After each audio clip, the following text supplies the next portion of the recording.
Welcome to New Hampshire's Business. I'm Fred Coker. There are gaps in access to high-speed broadband internet across the state, but certainly in 3 particular counties. Here in the state, it's 6.1% of the total. There are pockets of gaps. And then there are 3 counties in particular where those gaps are larger. Cheshire County at 23.5%, Sullivan County at 18.7%, and Coos County at 16.9%. Those are access numbers from the Federal Communications Commission. Now, there was a broadband survey done of New Hampshire businesses by the University of New Hampshire in 2018. Nearly all said internet access was very or somewhat reliable, but 4 in 10 said internet access speed was insufficient. And 3/4 saying it's important for employees to work from home. Thus, they said speed is important. With me, and then the FCC definition of broadband, which is important here. Minimum download speed of 25 megabits per second, minimum upload speed of 3 megabits per second.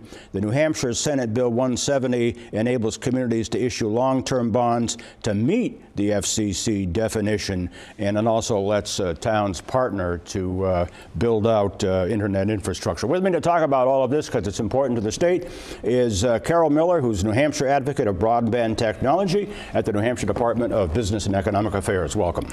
Nice to have you here. And then Nicholas Coates, Town Administrator in Bristol. Welcome to you. Thank you. Carol, first of all, the issue here is high speed. And that's important. High-speed broadband internet, which is important to a business as well as to the homeowner. Why are these gaps existing at this day and time, this day and age in which we have to use our computers for everything? Well, I think it all boils down to the economics. The return on investment hasn't been there in the rural areas of the state. So when a company brings in service, depending on the type of technology, they may or may not be able to serve the entire population. And as you get out into the more rural areas, the outskirts of town, there are large gaps. Yeah, there are large gaps because the providers, the internet companies, can't make it economically viable with a smaller population. That's correct. Right? That's correct. They look, in some cases, there are federal subsidies that can help out. But in this day and age now, it's really, I think, a town-by-town effort, and municipal leaders need to become involved. And we're going to talk to Nick about that in a minute. But before I do, what are we doing about it in New Hampshire? What's the state doing? What's the private sector doing to close the gaps?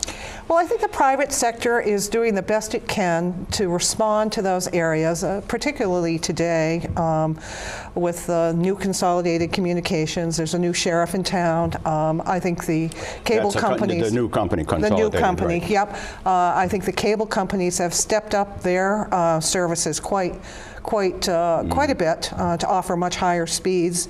And what we're finding is more and more people today work from home. Yeah, exactly. Companies really require you to be almost online 24/7. So high speed becomes important at home, is more than it ever has. Nick, Bristol, you're the town administrator, and you've got a major project going there on broadband, high speed broadband. You already have it from your provider in town, but you want to go beyond the speed you've got now and create your own little network in Bristol, right? That's correct. So the idea is that we want to facilitate economic development and public safety. So what we really want to do is be able to have an opportunity for all of our residents, all of our businesses to tap into the system we're trying to build. And what are you doing? So we are building a high-speed broadband network through a grant that we received from Northern Borders Regional Commission and funding that the voters provided to us for a 3-mile, middle-mile backbone network for fiber. Yeah, and who's that going to serve? That's going to serve the town operations. It's also going to eventually serve businesses and then residences as well. Yeah, and I understand Plymouth State, you might also have a connect into Plymouth State University. Right. So the idea is that we're trying to build a regional hub working with the Plymouth State University system to be able to have technology hubs at each of the communities along the I-93 corridor. And you're going to pay for this by? So the way we're going to pay for this is through our broadband grant that we received from Northern Borders, and then as well as we have skin in the game for the voters. Is there enough funding, Carol, from any source to fill these gaps, to pay the providers to fill these gaps? I mean, the money comes from a lot of different sources. Is there enough out there? It's a very competitive situation on the grant funding. There are loans available through USDA that phone companies can apply for. Department of Agriculture. Yeah. Yep.